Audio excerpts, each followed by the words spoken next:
Hello everyone, I Shashank as the host in this series from Law and Life, present here with renowned senior advocate of Supreme Court of India, Subodh Markandeji. The topic of today's lecture is Islamic review versus judicial review. In this episode number 8, Pakistan Federal Shariat Court put out on this channel. You can visit that video with on the link given in the description box of this video, in which some of the viewers have raised a few questions. The first question on which was, why should people of India bother about what legal system and courts are set up in the neighboring countries? Well, this is addressed to the person who uh, sent this question.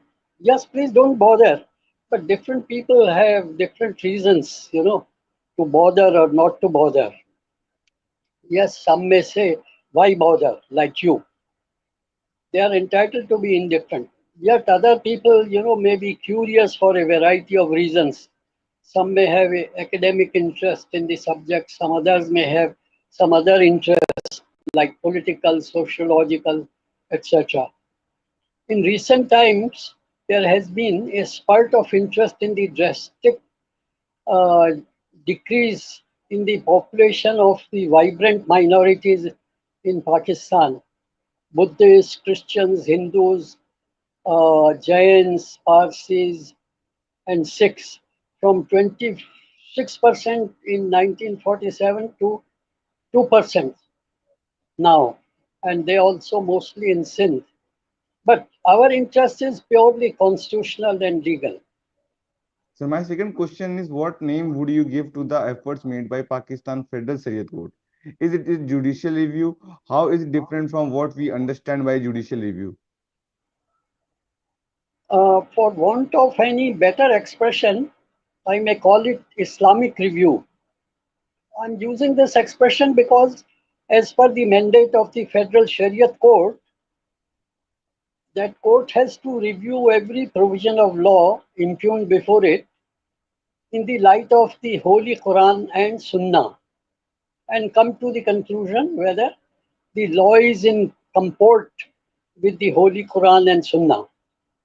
If it comes to the conclusion that it is repugnant to the Holy Quran and Sunnah, the federal court uh, will direct the authorities in the case of federal law and provincial authorities in the case of the province concerned uh, to bring the law in conformity with the Holy Quran and Sunnah.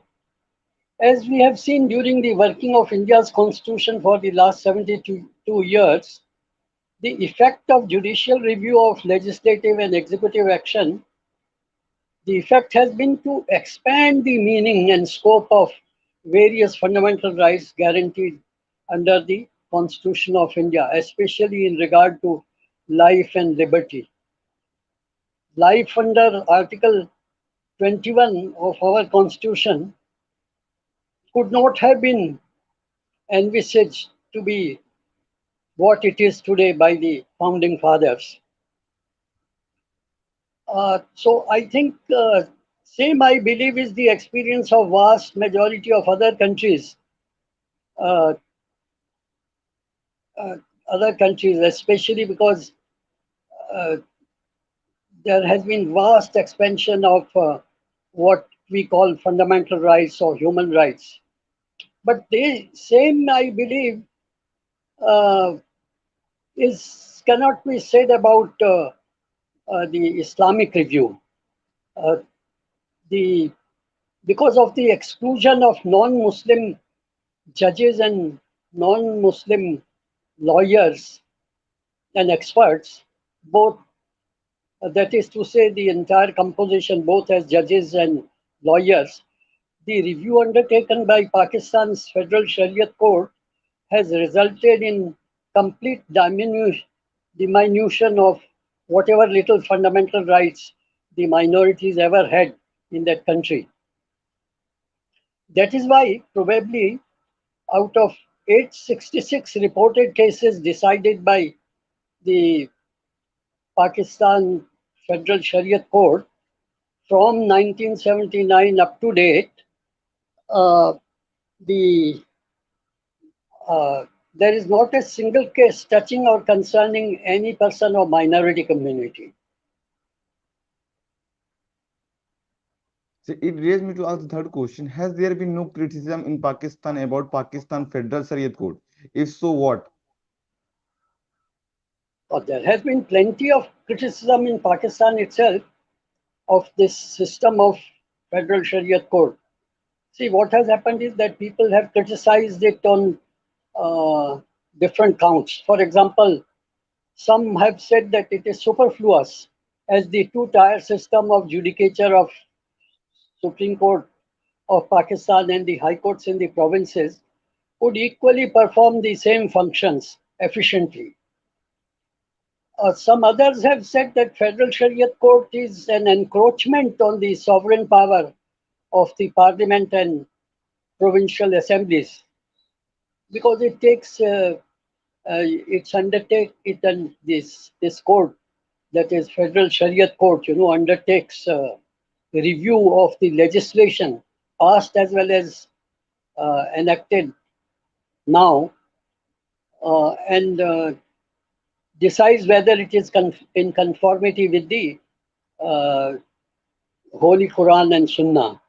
So, in that sense, they say that it's an encroachment on the sovereign powers of the parliament and the provincial assemblies. There is yet another set of criticism, and that is that the mode of appointment of judges to that august body and the lack of security of tenure exposes the judges of Federal Shariat Court to executive influence and also maybe interference. But no one has criticized it on the ground that the non-participation of non-Muslim judges and lawyers has caused havoc to uh, a lot of what I may call progressive legislation as well as the minorities. The last question from the viewer is, what impact did the system make on minorities and laws? Well, on the whole, this system had an effect of completely eroding whatever little meaning or content the fundamental rights had for the minorities under the Constitution of Pakistan. Out of 866 reported cases from the inception till till now, not a single one has any reference or relevance to any person of the minority community. I would say that this is a very good subject for an in-depth research. Sure, sir. And with that, we will be ending this video, sir. And it is kindly suggested to the viewers, please kindly comment your message down here, sir, if you have any. Thank you, sir. Thank you.